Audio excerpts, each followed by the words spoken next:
action.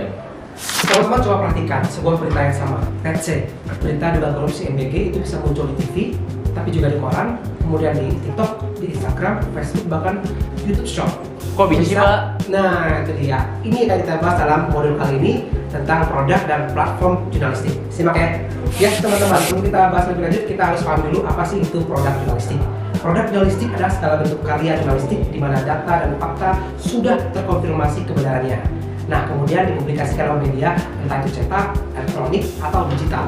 Tapi emang ada ciri khasnya, Pak? Nah, ini menariknya. Produk jurnalistik itu punya ciri khas. Yang pertama, dia harus faktual, kemudian objektif, penting dan menarik, kemudian bermanfaat, selanjutnya ada objektif, dan yang terakhir akurat serta jelas sumbernya. Terus produk jurnalistik ada fungsinya nggak sih, Pak? Tentu dong. Yang pertama itu memberikan informasi alias informatif.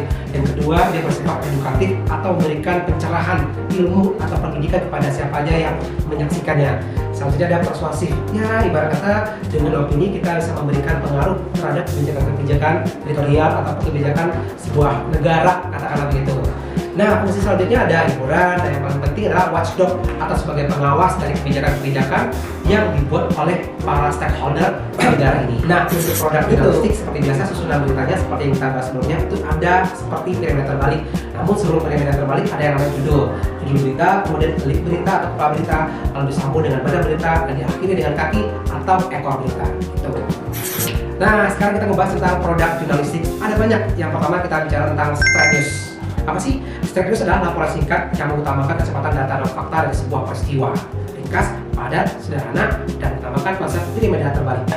Nah, yang kedua ada namanya feature. Ini merupakan karya jurnalistik yang melakukan pendekatan secara personal yang lebih mengedepankan sisi human interest untuk sebuah isu, baik itu isu personal ataupun isu non personal.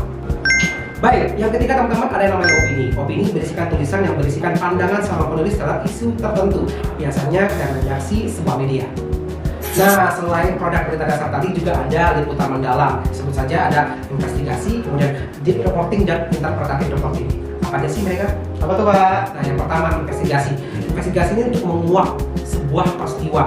Kenapa peristiwa itu terjadi? Misalnya ada peristiwa pembunuhan, kemudian kita menuju ke lokasi ke lapangan, liputan bisa lebih dari 1 hari, kemudian kita berhasil mendapatkan semua fakta dan data yang terkait dengan peristiwa pembunuhan tersebut, sehingga kita bisa menyimpulkan ternyata kira-kira dugaan pembunuhan ini kenapa. Itu investigasi. Nah, yang kedua namanya depth reporting. Ini artinya sebuah liputan yang sangat mendalam tapi tidak memfokuskan untuk mengungkap alasan kenapa peristiwa itu terjadi.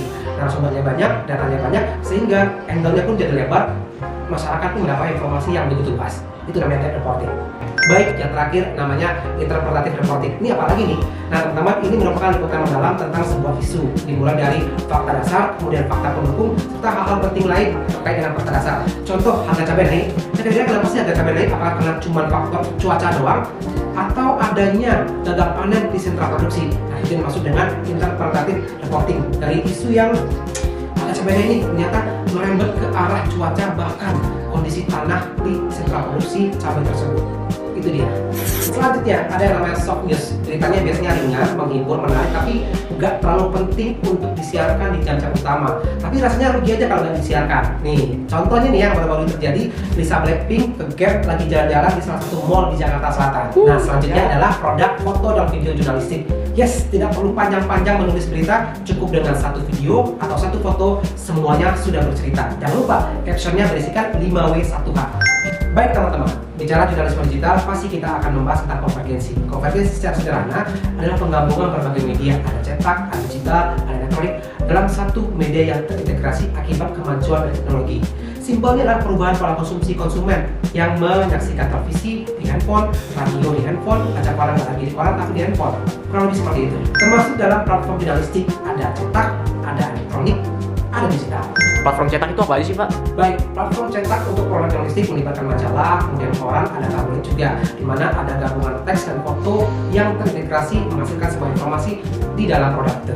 Tadi kan cetak, Pak. Nah, kalau TV sama radio berarti masuknya ke elektronik dong, Pak? Betul sekali, televisi dan radio masih masuk karena media elektronik untuk menyiarkan sejumlah produk-produk jurnalistik. Tapi ingat, kedua media ini sekarang sudah bertransformasi ke era digital, di mana kalau TV dengan radio sekarang bisa lewat contoh live streaming atau video on demand melalui YouTube misalnya. Jadi kalau kamu ketinggalan informasi, bisa kamu cari aja di search engine-nya untuk mendapatkan informasi yang kamu butuhkan, walaupun informasi itu udah setahun yang lalu. Nah teman-teman, untuk platform daring atau dalam jaringan atau di media digital biasanya meliputi portal berita. Nah, portal berita ini seperti www.detik.com, kemudian www.kompas.com dan macam-macam. Biasanya mereka menggunakan media sosial sebagai turunannya untuk melakukan perpanjangan tangan dalam hal mendistribusikan konten-konten jurnalistik mereka. Nah, sekarang kita bahas tentang jurnalisme multi platform. Apa sih? Contoh gini nih ya, sebuah berita bahagia kemenangan Spanyol di Piala Dunia 2026. Lamine Yamal. Nah, berita ini dijadikan salah satu produk jurnalistik sebuah media. Mereka akan membuat untuk korannya, untuk tabloidnya, untuk majalahnya, untuk televisinya, untuk sosial media Instagram, TikTok, YouTube, bahkan Facebook. Dan itu semuanya berita disesuaikan dengan karakter-karakter masing-masing platform. Misal, kalau untuk Facebook mungkin beritanya lebih gamblang, lebih panjang. Sementara untuk Instagram mungkin bermain grafis. TikTok mungkin bermain dengan sound jedak-jeduk atau hal-hal yang bersifat dinamis yang lainnya. Gitu loh. Nah, teman-teman, setelah kita membahas tentang produk dan platform jurnalistik, sekarang kita sedikit mengulik mengenai bagaimana jalur distribusi konten-konten tersebut di ranah digital. Yang pertama pasti kita akan membahas bagaimana untuk menentukan judul. Judul penting agar gampang dicari di mesin pencarian Google misalnya. Kemudian ada tagar atau hashtag agar isu kita atau konten kita gampang dicari melalui tagar. Selanjutnya kita harus mengerti juga algoritma dari platform media sosial. Seperti TikTok berbeda algoritmanya dengan Instagram. Jangan lupa juga jam-jam untuk upload konten kita harus dipahami. Biasanya untuk Facebook hampir tidak mengenal jam-jam rawan sepi penonton. Sementara TikTok kemudian Instagram rata-rata kita harus paham di jam-jam kapan konten kita itu harus diupload agar bisa mendapatkan respon yang positif dari algoritma dan tentu saja netizen. Nah, jangan lupa teman-teman untuk selalu membuat kata kunci yang gampang diingat oleh publik untuk memastikan bahwa isu ini relevan bagi publik dan gampang untuk dicari di mesin pencarian, sehingga diharapkan berita kita, konten kita berada pada posisi pertama di kolom pencarian seperti Google ataupun platform yang lain. Baik teman-teman, setelah kita mengetahui tentang produk jurnalistik dan aneka platform jurnalistik dewasa ini, kita mengambil kesimpulan bahwa ternyata ada perubahan. Perubahan ini melahirkan pola baru. Apa aja? Yang pertama ada konsumsi on demand, di mana kamu bisa aja mencari berita yang mungkin udah setahun yang lalu melalui kanal digital. Yang kedua perubahannya adalah adanya interaksi langsung antara redaksi atau wartawan dengan audiens terkait dengan pemberitaan tertentu. Sementara yang ketiga dan terakhir adalah melahirkan banyak sekali jurnalisme warga atau citizen journalism yang terpacu untuk memberikan informasi di kanal sosial media kalian. Jadi gitu. Baik teman-teman, terima kasih banyak atas atensinya yang telah menonton pelajaran ini. Semoga ini bisa menjadikan pencerahan buat teman-teman untuk calon jurnalis muda atau mahasiswa jurnalis atau siapapun yang membutuhkan video ini. Saya Riki Satria alias Om Rizky. Oke teman-teman, sekian dulu dari saya tentang produk dan juga platform jurnalistik. Semoga pencerahan ini bisa dipergunakan sebaik-baiknya bagi mahasiswa jurusan jurnalis atau calon-calon jurnalis berbakat nantinya. Semoga pelajaran-pelajaran ini bisa diserap dan bisa memberikan tuntunan untuk menjadi seorang jurnalis hebat. Saya Muhammad Rizky. Banyak maaf, terima kasih atas atensinya. Wassalamualaikum warahmatullahi wabarakatuh dan